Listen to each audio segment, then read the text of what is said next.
Hi, this is Dan Reimold with College Media Matters and the textbook Journalism of Ideas. I'm talking briefly today about House of Cards, absolutely my favorite show. I was going to say on television, but just favorite TV style show that, of course, has premiered on Netflix last year and was an instant hit. It's just so wickedly fantastic. So over the top that if you actually took a moment to think about the plot machinations and the character motivations and how everything coincidentally comes together, you would realize how silly it is, but it's really a testament to the quality of the show that you just get wrapped up in the story arcs and the crazy plot twists that you don't think a lot about how ridiculous they are. One of the things that stood out to me as I watched it now two or three times, and then the wonderful idea of watching it, kind of all in a row and doing that binge watch phenomenon, is how big a part obviously journalism plays along with politics in the story arcs, both for, the majority whip turned vice president at the very end of the season, spoilers ahead, Frank Underwood, and also the, at one point, Washington Post-ish up-and-coming reporter Zoe Barnes, who eventually joins a pseudo-politico type of news outlets and becomes a part of the Washington, D.C. sort of journalism power scene. Interesting, though, to me is that I haven't seen a lot written beyond some initial guffawed reactions to just how horrific a journalist Zoe Barnes actually is, the character played by Kate Mara. Over the 13 episodes of the series, she engages in some of the most ridiculous journalism ethical breaches that I have ever seen shown on a screen, literally on TV, on the big screen in film, or in this case on my computer on Netflix. And so I wanted to briefly run down a quick top 10 list to give my take on just some of the things that I've seen her do horrendously wrong. And again, to be clear, I love her for it in the scope of this show. Definitely a huge fan of this show. So first and foremost in episode one is the way that she barges late at night up to the front door and practically demands entrance into the home of Frank Underwood, the majority whip character. So, almost in the sense that simply because he had checked her out while she was walking in, I believe it was to an opera show or some other concert performance that they both happened to be attending. They did not know each other. She was forwarded a picture of him in the moment when he was pretending to be on his cell phone, just looking over and I guess checking out her curves and the dress she was wearing. She felt like that was an invitation to go to his very expensive home, guarded outside by a Secret Service or a Secret Service at least type of agent, and go right up to his front door and basically demand entrance using the photo as ammunition to get in. So not only is she kind of holding this over as a threat, she's completely breaking reporter source protocol, and not setting a polite arrangement for a, initial meet and greet style interview, potentially trampling on any future relationship she might be able to build with a pretty important figurehead in Washington, by pissing him off by showing up late at night, obviously not thinking about basic decorum in that sense. I think she literally sneaks around a Secret Service agent, so also in some ways kind of breaking the rules in that sense. And really could have gotten quite a bad name for herself, in the very circles that she wanted to report on. All this guy would have had to do is been pissed off and opened up his mouth, complained to her editor. I mean, this is the sort of thing that maybe could have gotten her fired or even suspended. Of course, in the vein of the show, instead, it gets her into a sexual relationship and ultimately makes her career because, of course, Frank Underwood was interested in her. And that leads to number two on my list, probably the most obvious, as also has been the most talked about that I've seen in various blogs and news reports on the series that has touched on the journalism angle. And that's the fact that she engages in this sexual relationship, with the government official played by Kevin Spacey's character, played by Kevin Spacey, his character, in exchange for content.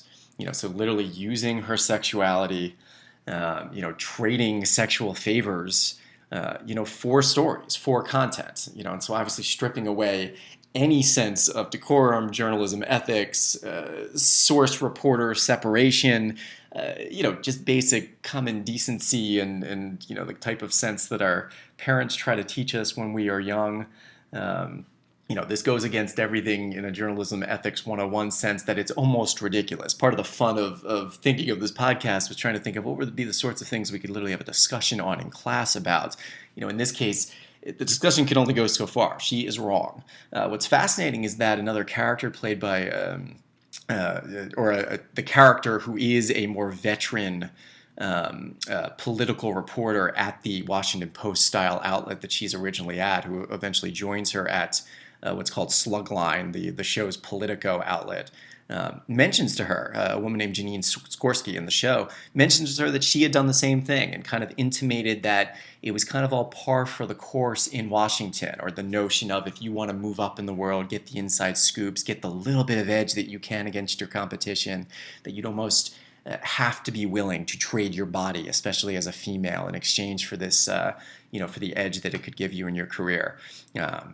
A little bit sad. I've definitely seen some reports by female journalists and journalism educators who have mentioned, no, it does not always have to be, quite that ridiculous or played up, or psychosexual lies with your sources. But kind of interesting that they literally played that as almost, it's inevitable. And so at first, while that character was angry at her, she came to kind of, if not admire her, kind of just begrudgingly understand that, I did it too, so what are you going to do?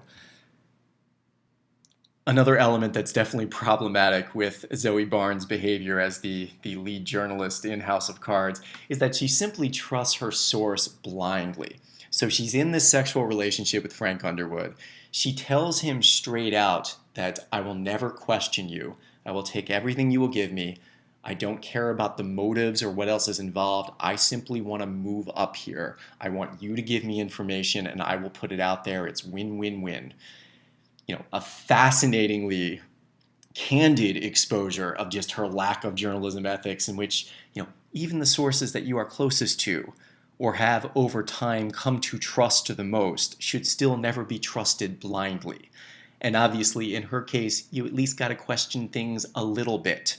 There's the motivation involved, there's the veracity of the basic factual statements themselves, and there's simply the idea also of getting the other side's opinion at times, and at least getting a sense of the 360 perspectives on various stories.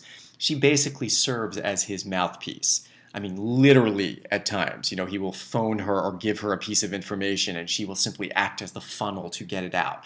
Part of, obviously, the news media's role is trying to act not as a funnel, but a filter, and not simply funneling it through, but trying to filter out the ridiculousness, the nastiness, anything that might be clouding what's, both basically newsworthy and, factual that is in the public interest. So obviously ridiculous. I saw one description of her as being a virtual transcription monkey for Frank Underwood in the show.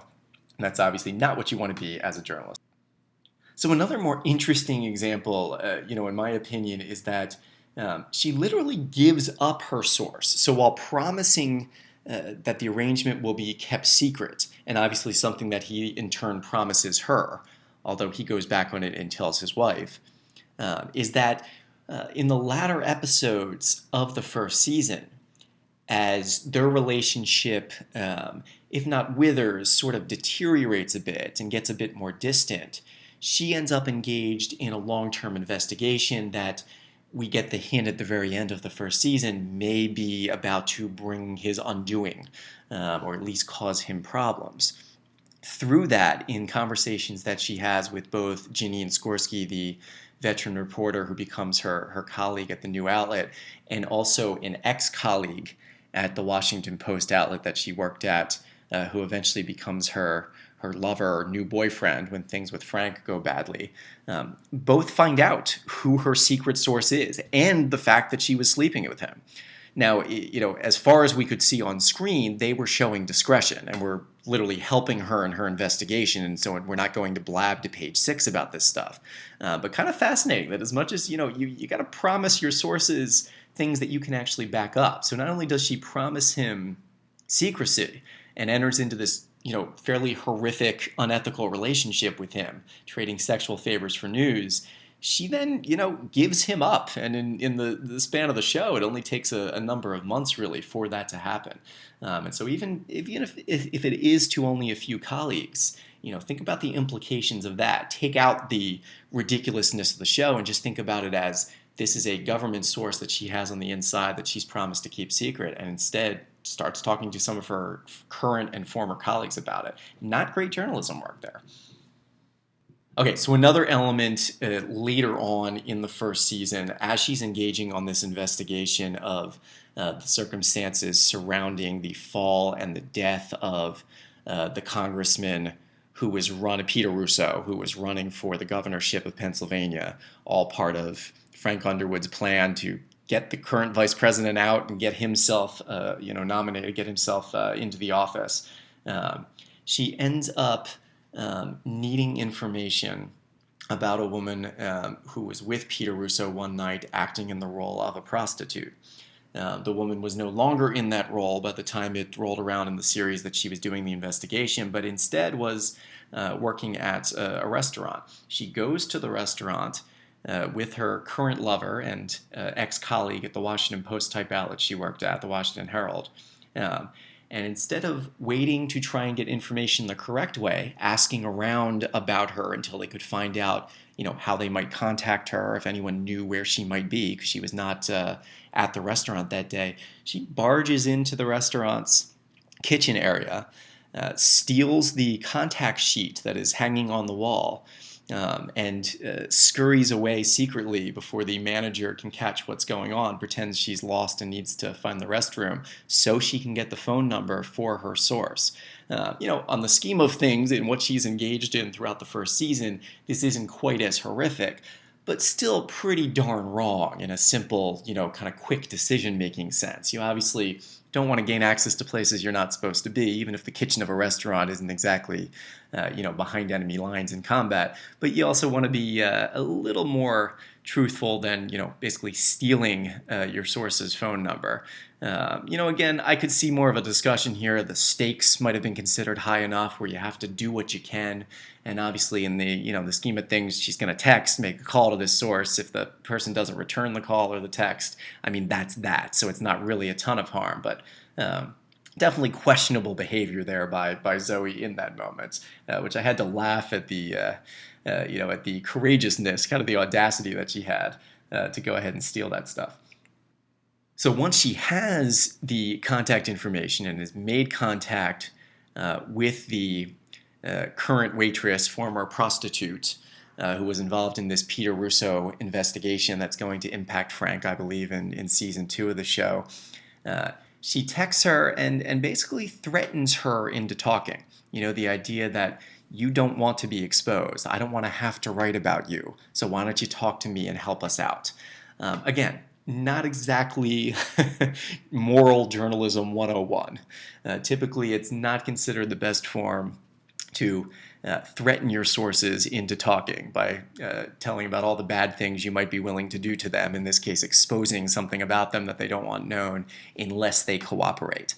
A little bit more mafioso style, and maybe hardcore politics than what should be good journalism. Again, maybe she's simply showing what's behind closed doors and in the shadows of the night some more hardcore reporters are actually doing to get the stories they want if the stakes are high enough. Not something I would feel comfortable doing, even in a subtle way, and probably something that should be considered across the board just bad form and bad journalism there. All right, so a few more things here, more kind of quick hit style.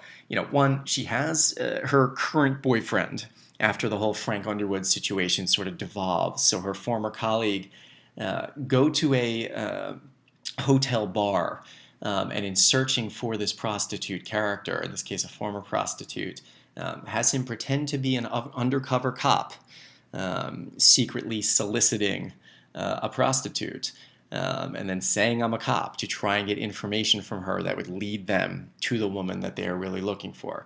Again, not exactly journalism 101. We obviously at times engage in stunt journalism, immersion journalism. I wouldn't consider that, though, an ethical example. This is more kind of veering outside the letter of the law and the spirit of good journalism to get information that you need. Another example, earlier on in the series, she writes about the education bill that Frank Underwood passes along to her, seemingly, as it's hinted on the show, without getting a comment or giving a heads up to the gentleman whose name is on the bill. He expresses incredible surprise at the fact that this was still while she was at the Washington Post, this Washington Herald outlet would print such a thing without A, recognizing that these drafts at times can go through incredible incarnations and look quite unlike what the first drafts will look like, but also seemingly that he was shocked that he was taken in by this without knowing that it was coming, meaning that most likely she or another staffer at the paper did not reach out to him for comment. Again, just not good form from a number of perspectives. One, usually not a good idea to screw over potentially high-level sources who you might need to come back to again at some point. And I would think a congressman who's literally known for being the lead on this type of education initiatives and politicking would be someone that you wouldn't want to be on the wrong side of unless you really felt like this story was worth it. Why not give him the heads up? What's the worst that can happen? Get the thing posted a few hours after you ask him for comment. The other is simply the idea that it does not appear that she in any way attempted to verify the accuracy of the education bill draft that he gave her. So she's piecing it back together. You see a scene of her on the floor of her apartment because he had given her a copy of the draft that had been slightly shredded up, in a scene in which he was pretending to hate it, mostly so he could secretly pass it along to her. So she's doing the work of analyzing it, but never, at least from what we see on screen, doing anything to verify that he hasn't given her a completely, fake document or that the entire thing is a hoax or out to get her. So again, just another example of something problematic. For what it's worth, as the hardcore fans of the show, probably the only ones still listening at this point, would point out, it does appear that her editor at the time mentions that they're going to have a legal team look into this. So, potentially this was vetted, from the outside, but it's not something she was doing before writing, a 3,000-word analysis of it, as she very proudly says to the editor at the time, as she's attempting to get into that high-powered political scene. Okay, so 3 last things that really concern me about her journalistic behavior. The first is when she went to work at Slugline, which is the website that sort of seemed to be a model for sort of an early days Politico. She was simply posting things without having an outside editor check on it at all. And in fact, it was her editor's mantra, or her boss's mantra, that, I don't want to have you writing news that you feel like you'd have to wait to be seen and vetted by me. I want it to be up quicker than I can, vet it and take it in. I want to look at it, as breaking as possible along with the public. Look, you get it on the one level. Be accurate when you can be first, as the classic saying goes. But at the same time, not having any outside pair of eyes on the type of outlet that seems to want to purport itself as a real player in the Washington, D.C. news scene seems to go against the grain. For us bloggers and others who are sort of independent journalists, and I'm sure some of the cutting-edge outlets, this may or may not be the way they operate, but it would seem to me that it would really be more to the benefit of the outlet to at least get a copy editor's eyes on whatever she might be putting up, or at least someone who might be able to question her. That's a lot of blind faith that the outlet is placing in her, that she's not going to potentially screw up. So I think just another, in this case, not horrendous decision-making or journalism, unethical behavior, but at least something questionable and maybe worth discussing. So the other internal newsroom decision-making that I feel, again, is at least worth bringing up as something that's sort of interesting is that she gives up the White House beat when she is offered it. So she's working like Metro, doing basically, nothing stories that she's obviously bored to tears with. She's attempting to jump into the A-list and, be a buzzworthy reporter in D.C., get into the political game. She strikes while the iron's hot, uses her sexual relationship with Frank Underwood to, break a few big stories, gets on the side of her publisher at the Washington Herald, and gets her moment. The editor-in-chief of the paper offers her the White House beat. And she not only turns it down, but really thinks about it and kind of disparages it as being sort of out of touch with the type of reporting she really wants to be doing now. And I did find it funny that she was almost saying it like it would be a stenographer's type of job, given that that was basically what she was doing with Frank Underwood, with his character. Again, to me, this is more questionable especially from an ethical perspective. So not only is she going against her boss's gracious offering of a pretty huge promotion for a basic Metro reporter. I mean, she jumped 2 or 3 rungs there in one offer, and so potentially you're pissing off your boss. You're looking in the face of a pretty darn good offer. You also seem to be disparaging the very kind of world and beat that you wanted to be on, as she seemed to express at the start of the series, and also seemed to be devaluing what she could bring to the beat. The whole point seemed to be that she was on the inside and getting the scoops. Why the heck would that have to change when she's on the White House beat? I felt like the concerns that she had for being too insidery baseball just didn't quite ring true.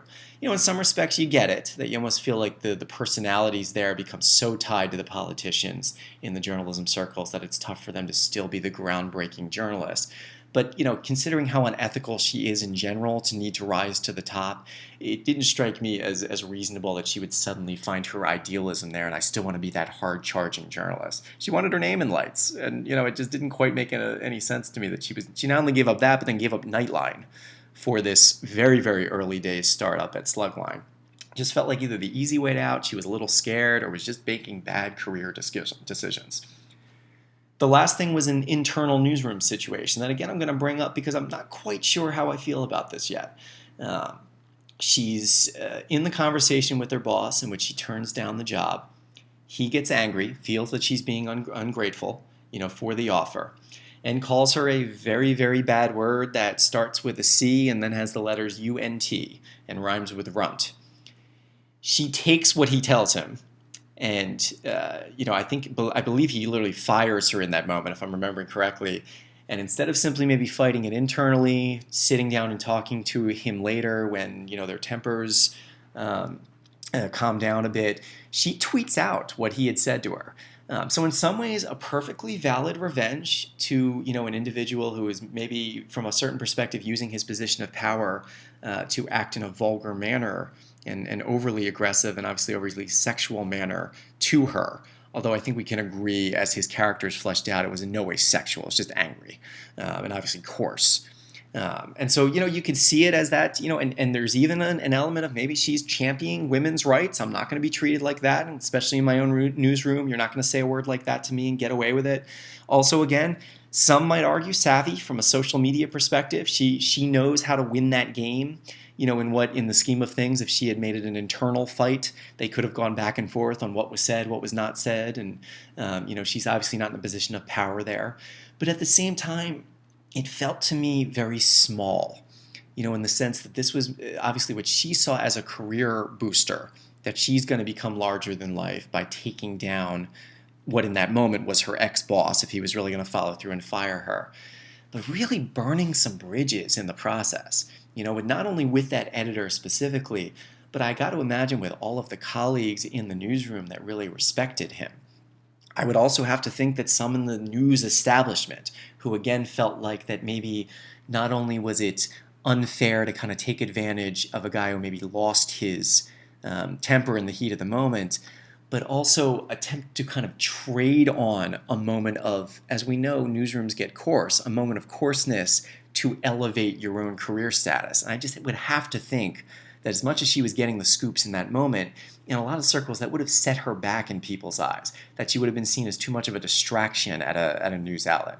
Would Nightline really be hiring her in the wake of, that incident where she was sort of probably known more for that than for her journalism, especially how little good journalism she had done at that point? Just kind of something to throw out there and think about. And I would put that in a journalistically questionable decision-making totem pole there. Probably lower than a lot of the other stuff, and certainly sleeping with your source is still quite at the top. But at the same time, without it, the wonderful show House of Cards could not exist. So there it is, my comprehensive rundown of some of the journalistic things that I found absolutely deplorable, or at least kind of curious and intriguing on the first season. Very much looking forward to season 2. Please, if you're listening still now, you have to be a huge fan of the show and not just the sound of my voice. So let me know in the comments section or in a private email what I missed, and I will either add it on or somehow feature it in a future podcast, maybe after I binge watch season 2. Thanks for listening.